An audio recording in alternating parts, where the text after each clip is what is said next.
Hey, I'm John F. Gately. You can call me Jack, broadcasting to you from beautiful Plymouth, Massachusetts, where temperatures are back to normal this morning. Great to have you here. I can see out the studio windows here. It looks like it's going to be a spectacular day. I hope so. I did enjoy the warmth there yesterday. I hope that you did. Got to go out to dinner with the family, rooftop overlooking the harbor here in beautiful Plymouth. A great time. And it was nice to have that blast of summer, but these more moderate temperatures, going to be like 70 today or something like that. Those are very nice as well. I like a good hot summer day from time to time, and looking forward to that as we move into the Summer of Love 2020-25 version headed up, and Democrats continue their misbehavior. I'm going to talk about that from New Jersey to Massachusetts to California in today's show. We also have some very troubling information relative to the Massachusetts economy. Going to talk about our candidates for governor that we have at least two here on the Republican side. I'm going to talk a little bit about them.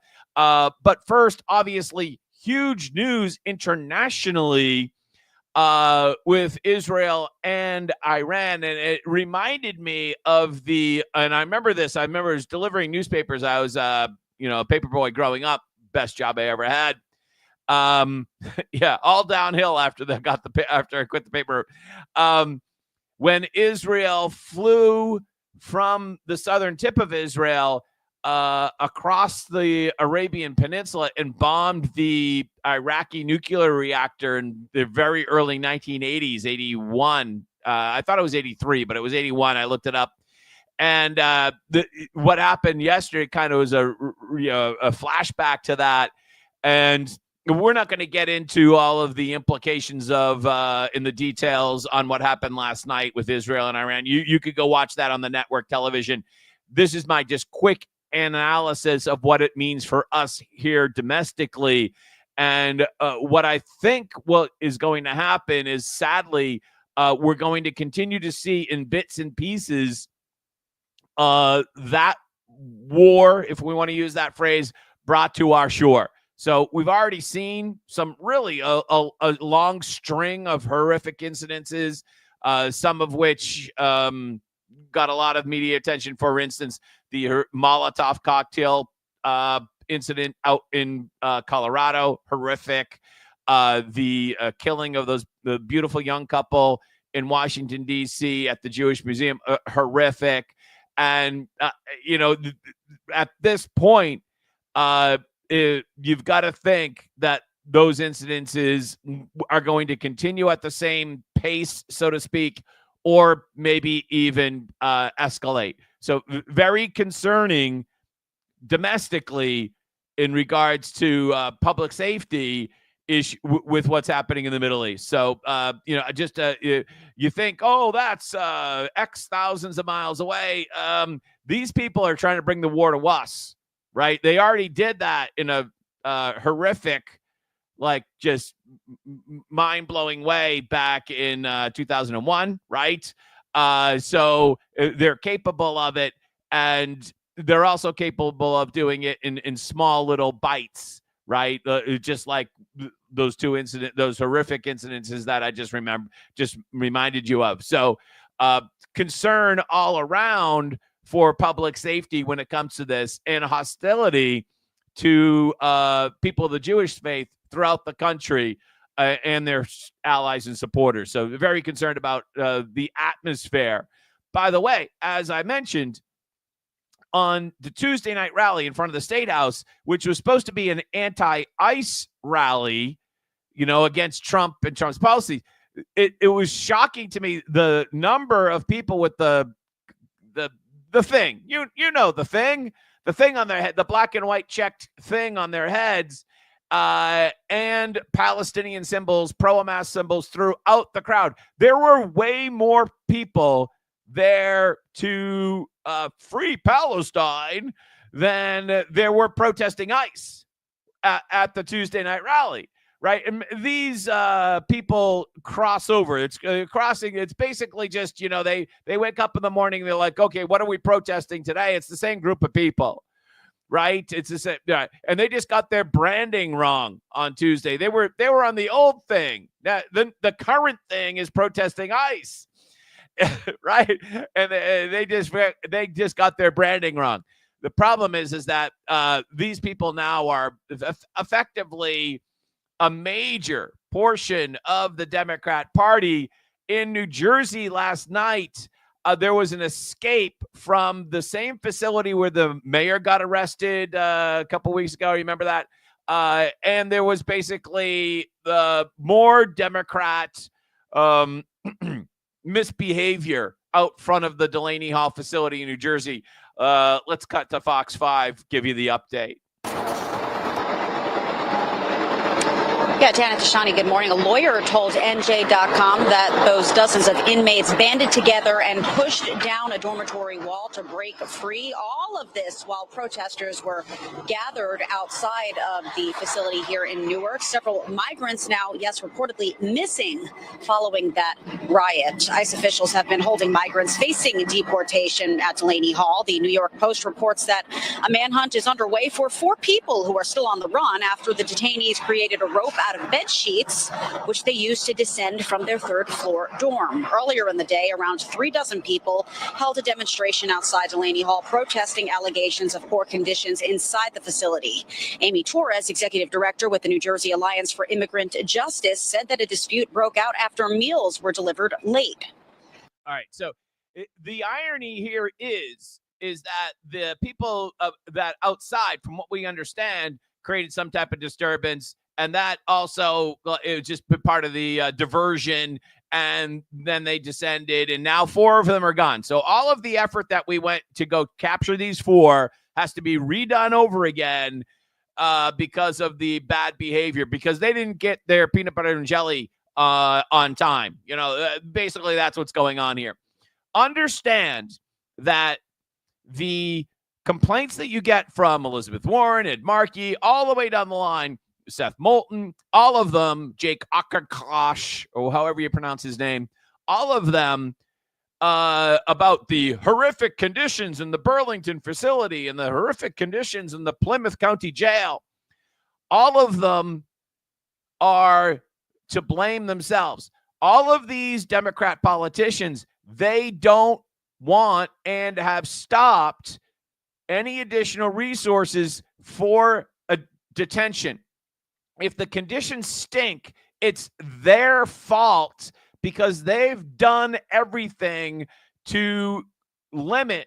We're now down to 1 facility in Massachusetts. They've done everything to limit the amount of what they call 287G space. 287G, that's local jurisdictions cooperating with ICE to hold ICE detainees. They've gotten rid of all of them except for 1. So the conditions suck because they have limited the amount of space throughout the entire state. And now they want to get rid of Plymouth, right? They want to get rid of Plymouth. What's going to happen when they get rid of Plymouth? Then they're going to complain, well, it's unconstitutional because you're holding this detainee in Vermont. And why are you doing that? They're doing that because you closed all of the local ICE facilities, you idiot. Why are the local ICE facilities maybe overcrowded? Because you've closed all the other ones. And so this is completely, how do I want to say, disingenuous by their part to be running around like they are in New Jersey, misbehaving because all of a sudden they're concerned about the condition of ICE detainees.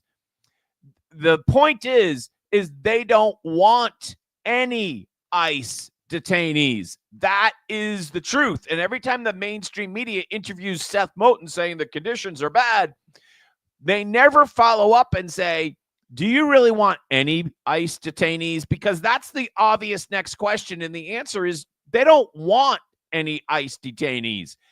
None. They don't want any ICE detainees. They want amnesty for everybody.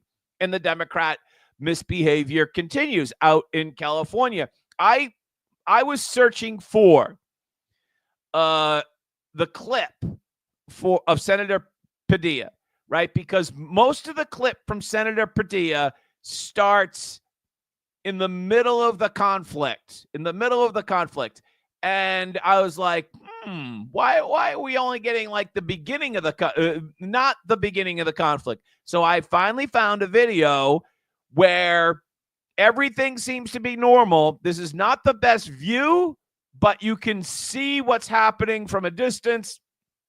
And I think in all of these types of conflicts, whether it's a fender bender or whatever the video is, you always have to ask yourself, what happened immediately before this? And all the clips that I was looking at, they didn't have any of that. Fortunately, in this YouTube video from C-SPAN, you get a little bit of what happened before the scuffle started. You know what? We're going to go to full screen on this so that you can see as much of this as absolutely possible. Here we go here. Let's play it.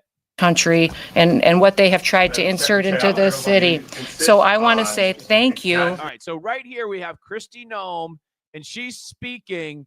And then in the background, you can hear a man's voice, which mildly distracts her for a moment, but she continues on. And obviously that man's voice, we now know, is Senator Padilla from California. To every single person. Now C-SPAN widens out because the C-SPAN's been doing this for a long time, and they know a good protest crasher when they find one. And now you can actually see, as Mr. Padilla, Senator Padilla, has been speaking over. He's been speaking over the secretary, and now security is starting to push him out of the room. And you can also see everyone stand up and start recording. But it was very important to know, because we're going to listen to Senator Warren in just a moment, where she says, if this is what they do when somebody asks a question, it's quite obvious that Secretary Noem was giving a presentation. She was speaking at the podium. It is crystal clear in the first 9 seconds of this video that she's having a press conference. She's speaking at a podium, and the senator who is off to the side is the one that disrupts and is disorderly of the situation. Let's pick it up at second number 7.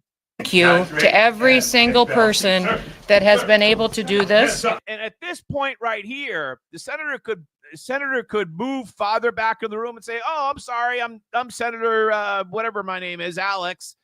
And instead, he continues to move and resist the security. He continues to try to move to the front of the room, of which I think many of you have seen that clip. And this is harder to see it in the C-SPAN. But I wanted to show you the C-SPAN because of what it shows at the beginning, where it clearly is Secretary Noem at the microphone giving a presentation. Also, I want to talk specifically to the rioters and to the politicians in Los Angeles. She wants to speak specifically to the rioters. Well, you got one right there, right? Senator Padilla is now a rioter. And you can see, like, the local news people might know who she is, might know who he is. It's very possible that the security that travels with the secretary might not know who the U.S. senator is, right? And if you're a U.S. senator, you don't start shouting questions during a press conference. In fact, if you're just like me or you, if the Secretary of Homeland Security is giving a press conference, you don't just start shouting questions and talking over her, because the Democrats are now claiming, and you've seen the rest of the video, so we don't have to show it to you. The Democrats are now claiming that he was just asking questions. No, he was disrupting a press conference. This C-SPAN video clearly shows it. Hold on a second. Trying to run a business here. I almost always mute that. The C-SPAN video clearly shows it. What happened beforehand? Trying to run a business here. All right, so that doesn't matter to our deranged leftist senator. Here she is here, almost crying as she walks to a parking garage. When Senator Padilla gets pushed, shoved. No, it was he that shoved. It was he that pushed. thrown to the handcuffed because he is asking questions, because he No, it wasn't because he was asking questions, Liz. It was because he was being disorderly at a press conference where the secretary was speaking at the podium, and he tried to command the press conference on purpose to get media attention. That's exactly what happened, Liz. He is engaging in the very oversight that senators are supposed to engage in. No, Liz. Nope. No, he wasn't. You don't, if you want to engage in oversight that the very senators are supposed to engage in, you don't crash a press conference in order to get media attention for yourself. You don't physically push back against security. Then what we're really talking about here is a Trump administration that just wants to shut down the ordinary functions of government. Look, liar. I can't take anymore. We just want to, is that the ordinary functions of government? When you go to a briefing and you start talking over the secretary, is that how government is supposed to function normally, Liz? I don't think so. If the senator had some questions, he could have waited, and I'm sure, like, he could have said, "Hey, I'm Senator Padilla," in case you didn't know, or more likely, like, you have a staff member say, "Senator Padilla is here, and he would like to sit down and talk with the secretary for 10 or 15 minutes after the press conference." That's how you would handle it if you were professional. How do I know that, Jack? Because I've done that type of thing, right? My dignitary is here at your dignitary's event. My dignitary would like to chat off to the side, maybe in a conference room, for about 10 or 15 minutes. If we could have a brief chat with your dignitary after the event, we're going to stand here in the back of the room and listen. Right? That if you were really conducting oversight or asking questions, right? That's how you handle it. You don't start talking over the secretary during an event and then have your colleagues like nutjob Liz Warren say, "He's just asking questions." These people can't lie to you enough. Let's give you another example of how Democrats lie. And that comes to Judge Backdoor, right? I was at the hearing on Monday and Tuesday, and assuming this Herald article is correct, and there's no reason why all of the articles that I've read so far have been fairly accurate, especially, because I went to the hearing Monday and Tuesday. I compared my notes to what the Herald actually wrote. And so all credit to Lance Reynolds here for doing a great job on this reporting. I want to scroll down to the part that I don't buy about her testimony yesterday, where she said, hold on a quick second, where she said, by the way, that how did this happen? How did it happen? Well, you set it up. You were the architect with the defense attorney. That's how it happened. The defense attorney came up with the idea, and he kind of sold you on the idea to obstruct ICE and let the illegal immigrant out the back door of the courthouse. Here's where I don't buy her testimony. Let me just scroll down to find the sentence here. The background here. Hold on. I had highlighted it here. Joseph testified that she knew an ICE agent had been waiting in the courthouse lobby. So the ICE agent is in the lobby of the courthouse with a civil detainer for the defendant, Medina Perez. She said she assumed the defendant would have been detained in the building's sally port. Well, Judge Backdoor, if the ICE agent was in the lobby, which is in the front of the building, how could he detain Mr. Perez, who was in the back of the building? This is where your lie falls flat. Not buying it. You knew that Mr. Perez was going downstairs to the back of the building and the ICE agent was waiting in the front lobby. You knew he wasn't going to get caught. I think you kind of just outfoxed yourself right there. And once again, thanks to Lance Reynolds of the Herald for doing a good job on that report. I think she's going to get some type of discipline. Who knows what? But she's not going to lose her job as a judge. Might be career killer, right? In terms of probably not going to get promoted. Oh, I don't know. It's Massachusetts. She'll probably get promoted at some point, right? But she's probably going to get some discipline, especially when it comes up to the cover-up. Because subsequently after this, she was not super truthful with her superiors. Did I miss this yesterday? Because I think I did. Here's some illegal immigrant that ICE arrested. Is this guy with the big smile and he's got the 2 thumbs up? Is he trolling us? I think he is. I missed this picture. It's Ricardo somebody. Corneo, courtesy of ICE. Did I miss this picture of the guy? He almost seems like he's happy he got captured by ICE.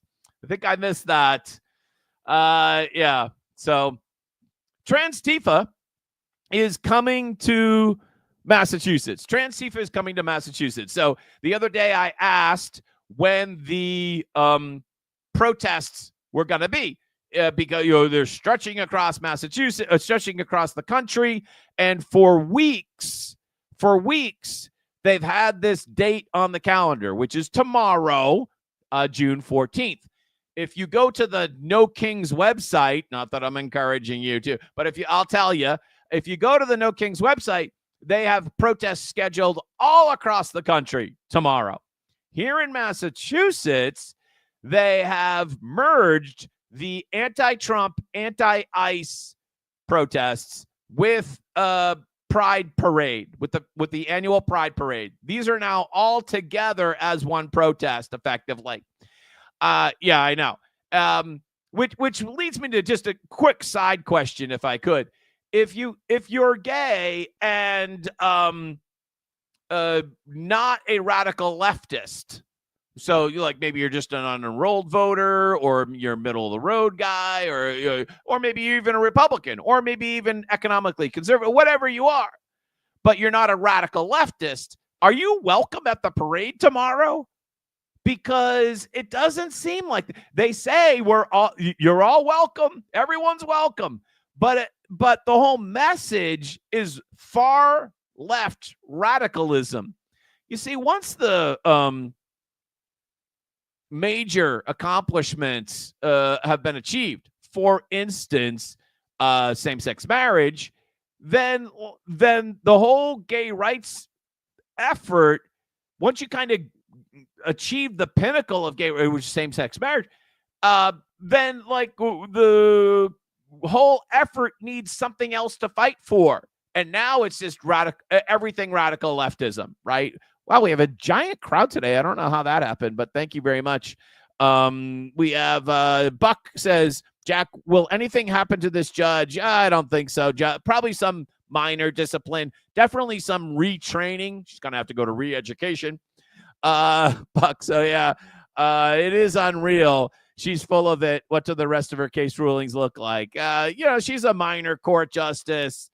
So I don't know if there's a lot of written case rulings, to tell you the truth, on that. But let's see.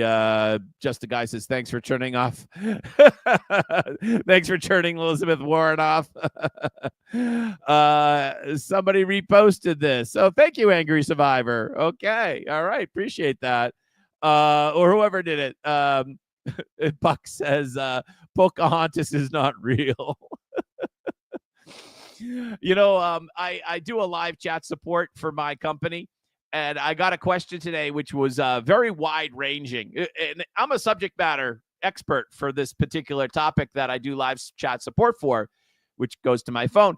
And I got a very wide-ranging question, which even if I'm a subject, I could not answer it. So I answered back and said, could you narrow that down for me a little bit? And the person wrote back to me and it's like, no, I was just checking to make sure you weren't AI. Because it was a question that AI could answer because they might know the answer for all of these different categories they asked. But I was like, I don't know yeah, right. So they were just checking because nowadays you can't tell sometimes, right, whether it's AI or not. So here is the latest video supporting the protest against Trump and everything leftist.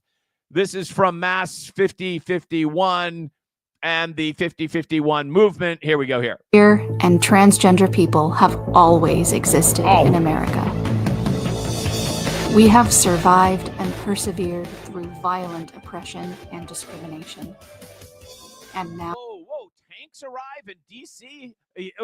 So all of they just went from, and we're, if you're digesting the imagery here, from transgender images, which again, just so I know I have a bigger audience here than normal. I just want to repeat: if you as a consenting adult want to live your life in some way that doesn't affect me, go right ahead. What do I care, right? You go do you. I'll do me. I'm a NASCAR freak. I love to watch cars drive in circles. That's my freak, right? Yeah. Right. Very unusual here in New England. But I'm a NASCAR freak. I love NASCAR. I love cars. I love the whole thing. Speed, the sound, that's it. Give me a hot dog in the stands. Couldn't be happier. Or here watching it on the flats. Couldn't love NASCAR. That's my freak. And if you want to do your freak, fine. What do I care? I don't care. As long as your freak doesn't conflict with my freak. Yeah, that's the way I think how most Americans think. But when you want to start putting words in my mouth to make me refer to you by they or them when you're actually a he or a she, no, stop. Drawing the line right there. That's not going to happen. But right away, they go from, hey, we're different and we've always been different. Okay, that's fine. You go do you. And now all of a sudden it's flipping to tanks or on parade, right? You just went complete lefty here. Now, pride must be a protest again. Pride must be a protest again. Hands off, Massachusetts. But we will not let fear and hatred overshadow the ferocity of our hope. We are here to stay. Joy is our defiance. Pride is our resistance. Come join us at Boston Pride. Oh, I feel like I want to go to the Boston Pride. I have never been to a pride parade. I'm as straight as they come, but I think I might go tomorrow. Do you think I'll be welcomed? I don't think so. Here is the Log Cabin Republicans of Greater Boston. The other day, they highlighted this post out front of the State House. This is unbeknownst to me, but apparently the head of the Mass Equity attacked the DIGA Democrats, whoever they are, because those folks doubt the whole radical far left trans community situation. And here's a clip. Nothing says equality like attacking a woman for exercising her First Amendment right to advocate for gay kids and protect children. Shame on Mass Equality head Tanya Nusselson.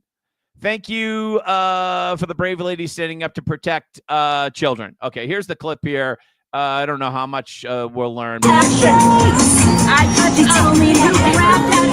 grabbed her sign. You assaulted her. Tanya, you just assaulted her.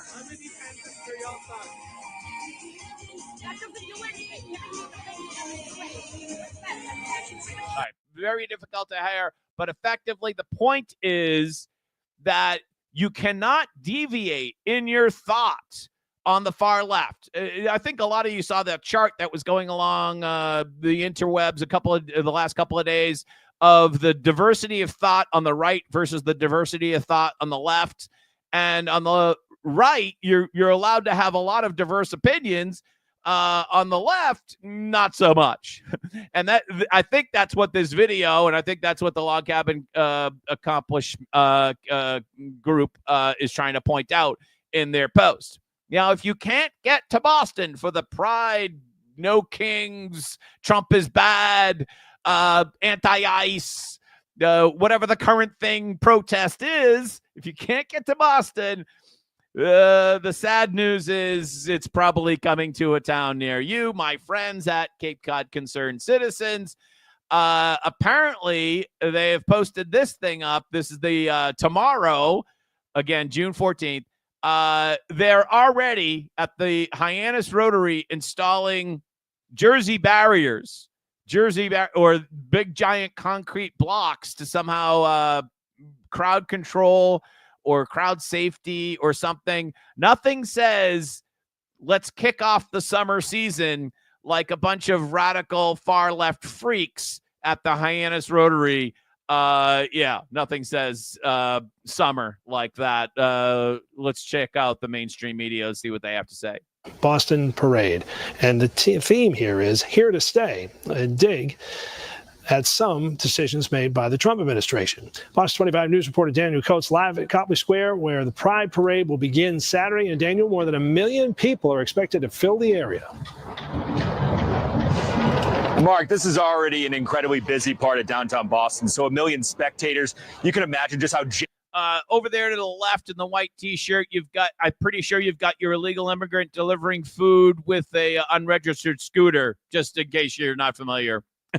They're a scourge in the entire Back Bay. They're everywhere. Impact this area will be. Parade leaders are also expecting 15,000 to walk in it down some of these streets in Copley Square. On the sides will be about 1,000 police officers on high alert.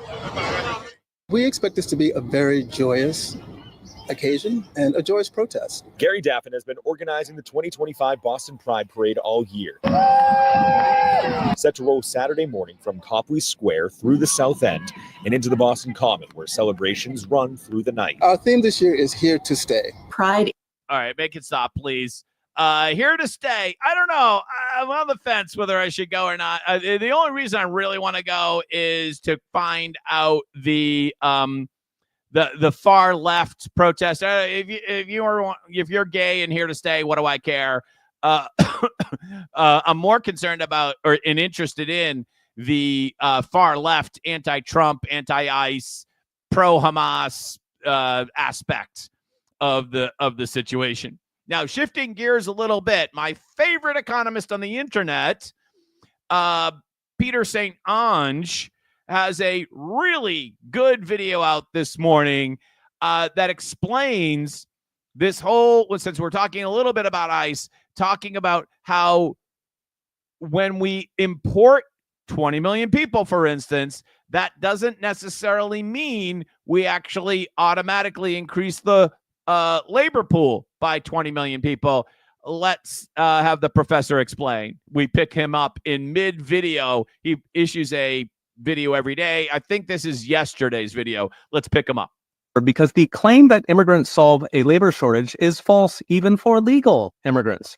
Obviously false once you work through it.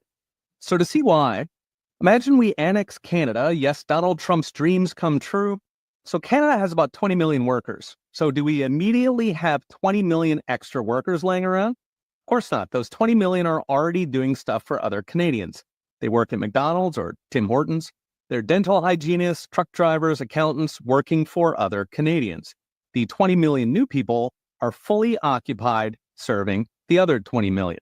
This is true whether we annex the whole country or just annex the people, immigration. This is true whether we have it. If you import a bunch of people, you still need people to support those people. Get it? Are no extra workers.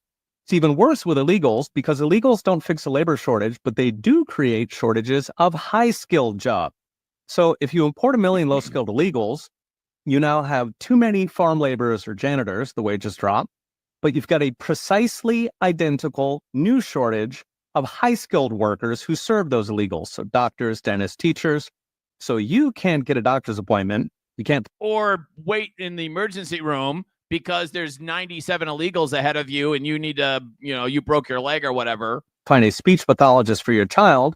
A veterinarian costs an arm and a leg, but by gum, gardeners are cheap. Of course, this is why big business likes open borders. Their workers get dirt cheap. The rest of us have to deal with the new labor shortages illegals created. While blue-collar Americans even nailed it right there, right? Exactly. Thank you, Professor, for putting a fine point on the fact that not necessarily all these they're not necessarily creating all these extra workers, except where the pain hits the most, and that is for low-wage workers, which we've said on this channel so many times. If you're a grandmother, a U.S. citizen working a low-wage work job, like, I don't know, you're working the drive-through at the Dunkin' Donuts, like we've mentioned so many times here on the show. If you're a U.S. citizen working the drive-through at the Dunkin' Donuts, the illegal aliens are driving down your wages. We talk about $1 billion to be spent on the Healy hotels, right? $1 billion. That's a lot of money, but I've never seen a study, and I'm guessing it's billions more, about how much illegal immigration costs low-wage workers in the suppression of their wages, right? And we could have some economic study about that from some think tank, but I know that people that they might not be PhD holders, but your average landscaper guy in Taunton who's a U.S. citizen, he knows that his wages are not going up as he would expect because he has to compete against people that are here in the country illegally, who may have a work permit because no one ever forged a work permit, right? But that guy, the high school dropout U.S. citizen who's working a landscaping job, he knows better than any PhD in Lexington, Massachusetts, or Hingham or Acton, or any state senator from Acton, nobody in particular that I'm referring to. That landscaper in Taunton knows his wages are being suppressed because of all this low-skilled work, third world labor. He knows it better than anybody. He feels it every single day. And then he sees Democrats on the television claim that they are fighting for him, and he knows it's a lie. And that's why Trump won. Voice of reason out in the city of Worcester. I've never met this guy, but I'm reading his feed, and I like what I see. Jose A. Rivera. He is a candidate. I usually wouldn't mention your local District 5 Worcester candidate. He is a candidate for District 5, and he was horrified, if I understand this post, by the freaks who shut down the Worcester City Council meeting earlier this week. And I'm happy to tell you he is running in District 5 against the criminal defendant, Edel Hajii. You remember her. She was the one that, right, yeah, from Eureka Street, that just got charged by her own police department in the whole chaos that she led on Eureka Street. What was that? Or about a month or so ago, 4 or 5 weeks ago. So this guy here, Jose A. Rivera, who I've never met, but I like what I see, Worcester City Council candidate, condemns shutdown of City Council meeting as I continue knocking doors in District 5. Residents get them know their neighbor. I hear the same constant rephrase. They want regular things fixed, potholes fixed, safer streets, safer sidewalks, parks. That's what people want. They want the trains to run on time, right? They want the potholes fixed. If you're a city councilor, that's what you do. If you're a city councilor, you don't go obstructing ICE and obstructing your own police department when they're trying to maintain public safety on a street. You go fix the pothole. You go fix the pothole. If I was Jose A. Rivera, I'd actually go over to Eureka Street. I'd find a couple of potholes, which I'm sure there are, and I'd make a video about, this is what I want to fix. This is more important to me. If I was Jose, by the way, and full disclosure, I think I sent Jose, and I think you should too. I sent him $25 about a month ago. Go to his website and donate if you want to. So every morning, I in order to do the show, I go on the interwebs here, and I have a bunch of bookmarks in my Chrome browser thing, and I find out stories to bring you as part of this show. And so today I just have to I found one. There is this rule in media that you as the reporter should never be the story, right? But WGBH, our public television and radio outlet here in Massachusetts, has made that they are the story. The most important thing to them, the top story at gbh.org this morning is, I know, hold on to your seats, it's GBH. GBH is the most important thing to them today. Public media is only days away from being defunded. Okay, great. Is there going to be a party? Are they going to have a party? Because can I go to that party? We need your help immediately. Public media is only days away. Fantastic. Great. When's the party? When's the party? You know how bad you are when the number one story on your website as a news, hold on, let me get my air quotes, as a news outlet is about you losing your money from the federal government, right? If GBH can't compete without the money, then guess what? Their product sucks, right? It's not hard to figure that out. Not hard to figure that out. I hope they're all done. Just a guy. I hope so. Great to have you all here today. Wow, we had a lot of comments. I didn't get to them all. I got to a lot of them, but we'll check back with the comments in a minute. Secretary Wright, who you may not, we already talked about Secretary Noem already, but we have Secretary Wright, who doesn't get nearly as much attention. He's the Secretary of Energy. He had this very important statement yesterday. Climate alarmism has a terrible impact on human lives and freedom. It belongs in the ash heap of history. Hydrocarbons are and will continue to be an essential to improving the wealth, health, and lives of all human beings. Excellent point. And, of course, we have Maura I Killed Two Pipelines Healy as our governor. But the simple fact of the matter is that people here in Massachusetts, they want energy choice. They want energy choice. There's a new poll out from the Natural Allies for a Clean Energy Future, which does kind of sound a little bit astroturfy, just to let you know. A new poll shows even in deep blue Massachusetts, voters want balanced energy, including natural gas, working with renewables. I thought the Mass Fiscal post on this was put a nice summary to it. 68% want more renewables and more natural gas. Again, folks, we have a boatload of natural gas over in Pennsylvania. Not that far. Like as far as the pipeline flies, little twist of phrase. As far as the pipeline goes, it's not that far, right? Why don't we have a pipeline or more pipeline capacity? Again, Maura killed 2 pipelines. She's proud of it. And of course, New York killed them as well while we're at it. 68% more renewables and more natural gas. Give people the choice. 69% back energy choice over forced electrification.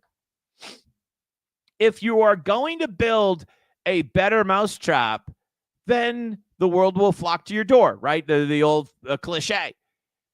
The thing is, just like the light bulb, the Thomas Edison light bulb, which I have one over there. I wish I had it with me right now. When the government got rid of the Thomas Edison light bulb, which that happened to us, 10 or 15 years or whatever, and that now you cannot go buy a regular Thomas Edison light bulb. You went to Home Depot to buy light bulbs today, you would only get these newfangled light bulbs, right? Which suck. Those new light bulbs are not going to innovate at a pace that they would have innovated if they still had the competition from the old-fashioned, what do they call it, incandescent light bulb. Right? There's 2 ways to get a monopoly. One, you can build a better product in which everybody wants to buy it. Or 2, you can outlaw your competition, and then you also have a monopoly. And that's what green energy wants, because you know what? If you still have an opportunity to get natural gas or oil, you're going to pick it because it's better. It's better.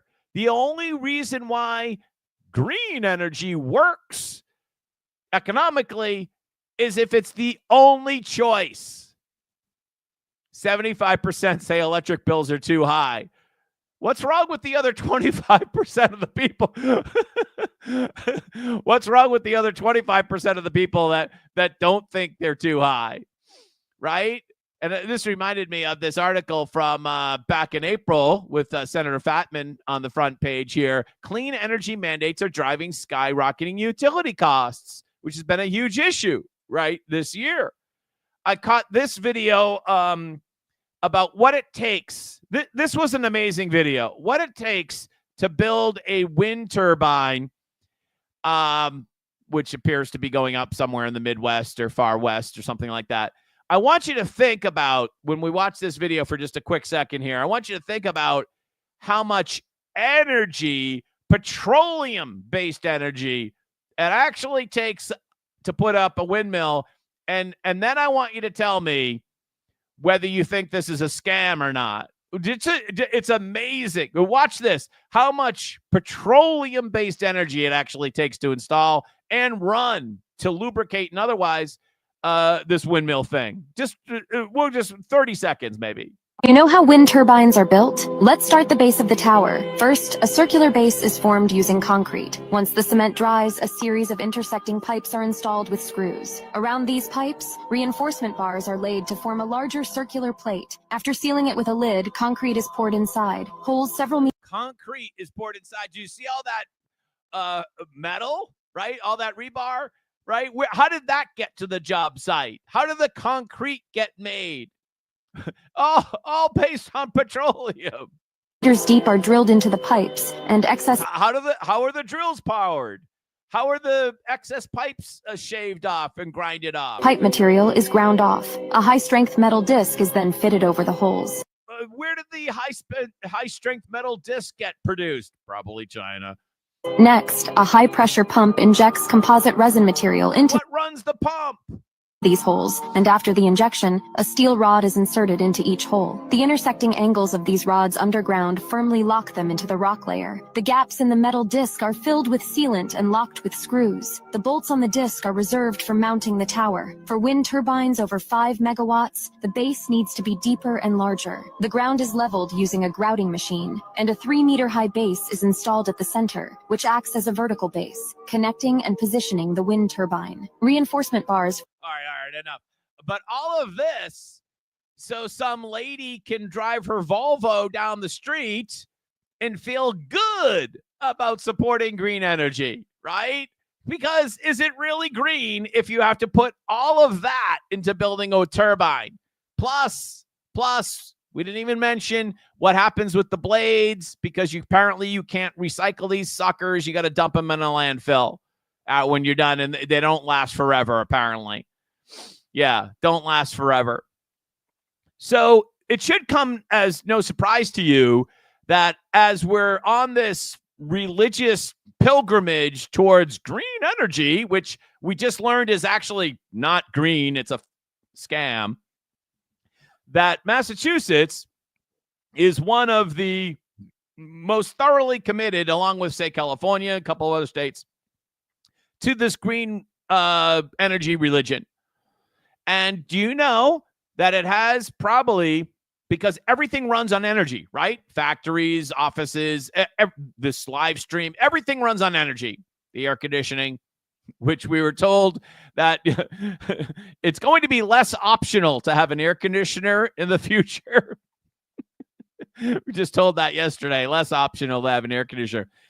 It's this religious fervor towards creating a future with less energy choice is harming our economy. And we have this very great report from the Pioneer Institute.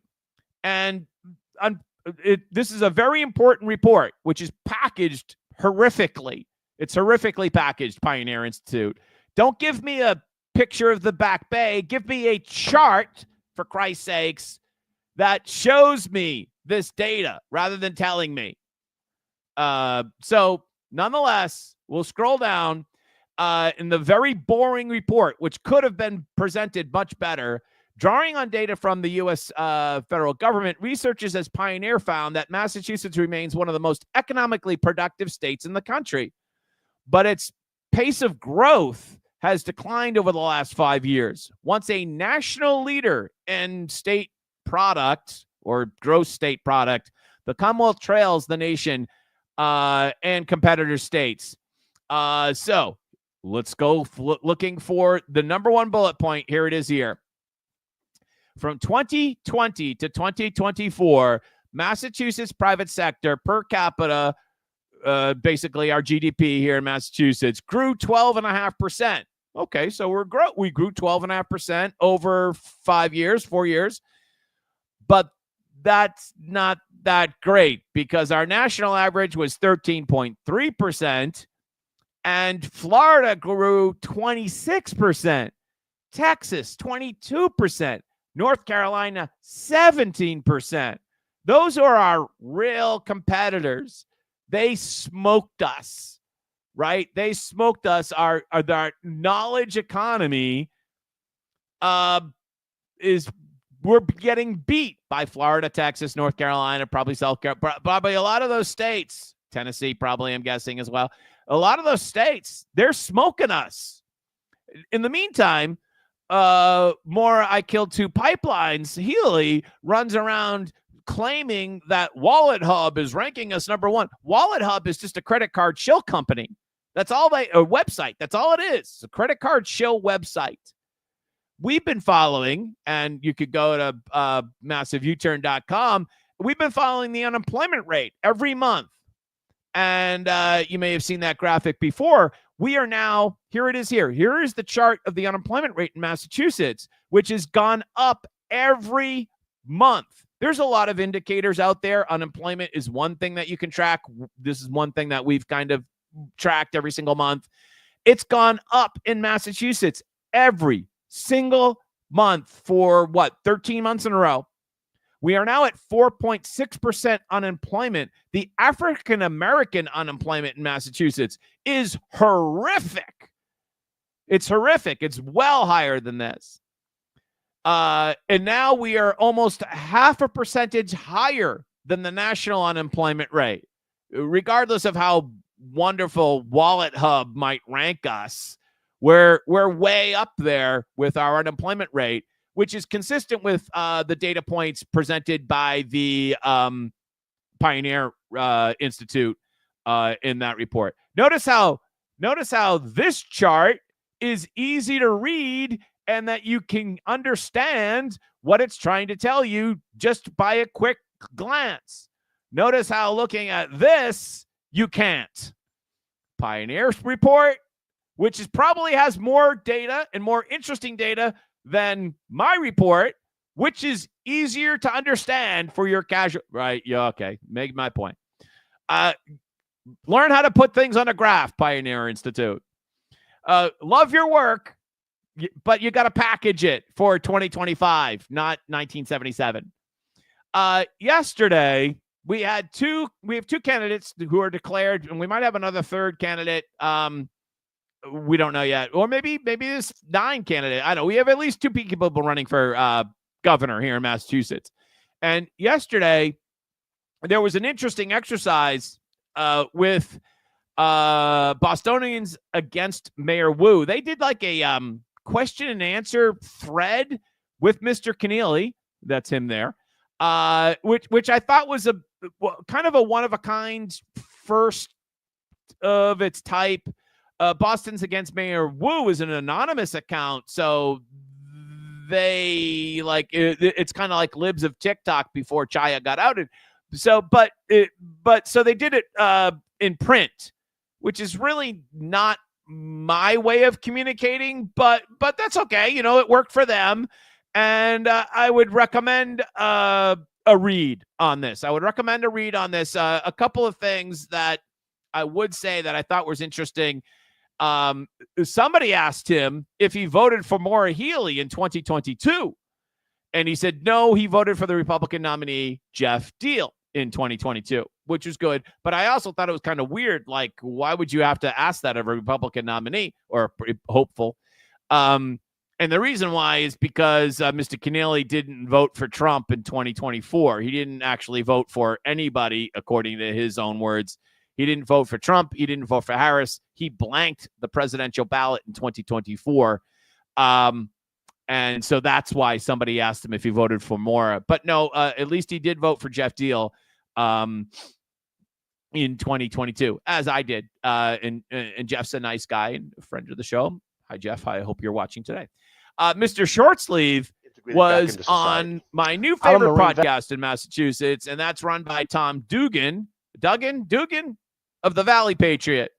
And Mr. Shortsleeve, this is the power of doing podcasts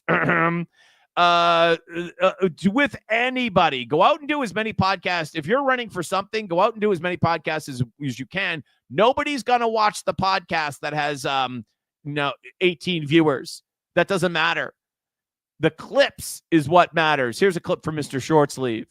What are the Republicans going to do? What are you going to do to help alleviate the problem of homelessness in Massachusetts and find a way to get these people into rehab and reintegrated back into society?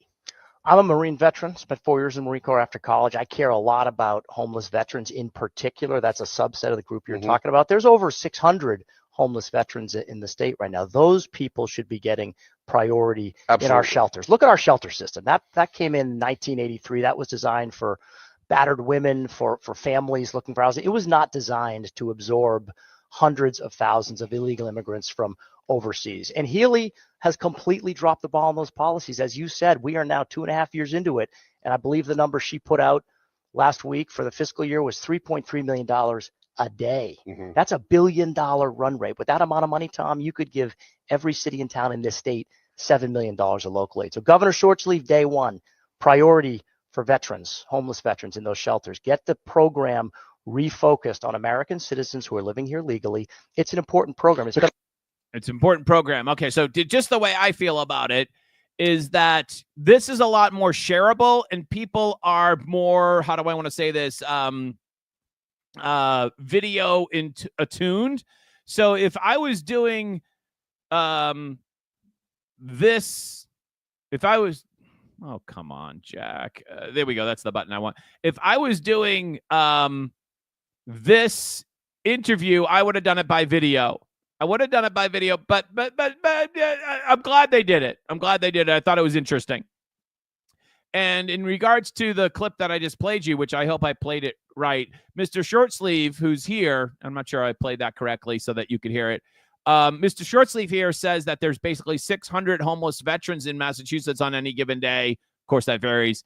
and that a program that we have, the shelter law in Massachusetts, was effectively designed to help them and people that are suffering from severe domestic violence situations, not to roll out the red carpet for the whole world. I think, again, video is much more an effective medium to work with. But I'm glad that they tried this. I'm glad they tried this, and it was interesting. Having said that, just specifically about the shelter law, which we have to stop calling it the right to shelter law. There is no right to shelter in Massachusetts. It's just simply a general law. It's just simply a general law, which is subject to appropriation. And the simple fact of the matter is, now that the left has got its claws into this law, there is nothing that can be done to reform it. It cannot be reformed. The only step right now is to repeal it. Remember, we are the only state in the country with this law. No other state wants this law. None. No other state wants the law. Not even California. We're the only ones with it. We need to get rid of it. If we then want to write a completely new law after that to focus specifically on veterans and domestic violence situation, I'm open to talking about that. I think that would be a good idea. But we cannot save the current law. It's got to be completely and absolutely scrapped, the entire program. The entire program. The problem with candidates like Mr. Keneally is that he believes in government. And worse, he believes in his ability to manage government, which is the fatal flaw. If that sounds familiar, that actually sounds a lot like Charlie Baker, right? He's the expert manager who saved Harvard Pilgrim. He's somebody that believes Mr. Keneally has taken a no new taxes pledge. I don't know about Mr. Shortsleeve. But when you have a Republican candidate who says no new taxes, well, that means effectively that you're okay with the existing level of taxes. I don't want a candidate that's okay with the existing level of taxes. I want a candidate that wants to reduce taxes. I want a candidate that wants to shrink the size of government. So I'm not yet sold on either of these two candidates. And there's what's his name? Minogue? I don't know anything about him. Haven't heard from him. I'll keep an open mind. The problem with believing in government and believing in your ability to manage the government is that you're not there forever. And that eventually whatever structures or laws that you put in place that you think are better are going to be misused and abused by people that come after you. And the MBTA Communities Act is a perfect example of that. It's a perfect example of that. Mr. Keneally denies that he's the godfather of the MBTA Communities Act, but he certainly did support it. And the Baker administration supported it. And now it's being abused and used to sue local cities and towns. And effectively, the law promotes suburban sprawl. It's a suburban sprawl, pro-suburban sprawl bill, which is like mind-boggling, but that's what it is. And now that we have this pro-suburban sprawl rather than pro-urban density, which is what we should be promoting, now that we have this pro-urban sprawl bill, and now that the Republicans are out of power, the Democrats are using it as a weapon against small little cities and towns. So, right, when you have a Republican who believes that they're the better manager, this is not a we need a better manager problem. We need a better vision for what the Commonwealth can. That's what we need. This is not a management problem. This is a vision problem that we have here in Massachusetts. Tanya Fernandez Anderson, she's done it again. She's got the media eating out of the palm of her hand. Disgraced Boston City Councilor TFA resigns. Wrong. Channel 5 runs basically the same headline. TFA, who admitted corruption charges, resigns. Wrong. She did not resign. She is still a city councilor. She's just, once again, this is the second time she's pulled this off. The first time was, 5, 6, 7, 8 weeks ago, where she said she was resigning. And all the similar headlines that we just showed you, TFA resigns. And then there was like, until she's going to resign after the budget process. So like another 7 or 8 weeks. And then we get this headline yesterday, TFA resigns. Not exactly. She's not resigning until July 4th. Another 3 weeks of paychecks. She told us that she was going to resign in June at the end of the budget process. The mayor, a couple of days ago, when she was busy blasting ICE for their secret police, the mayor signed the budget. The budget process is over. TFA should be over. But no, she's going to stay until July 4th. She's going to stay in July 4th. Yeah. So, again, the media in Boston they're so pathetic. Disgraced Boston City Councilor TFA resigns. Not true. She announced that she was going to resign in 3 more weeks. Can't we get... Even the Herald fell for that. Let's see comments. Deborah says, sooner or later, these pukes are going to meet Jesus Christ. Yeah, well, we all meet our reckoning, do we not? No doubt about it. All of us are only here for a short time. Isn't that the truth? Let's see if we have any other comments.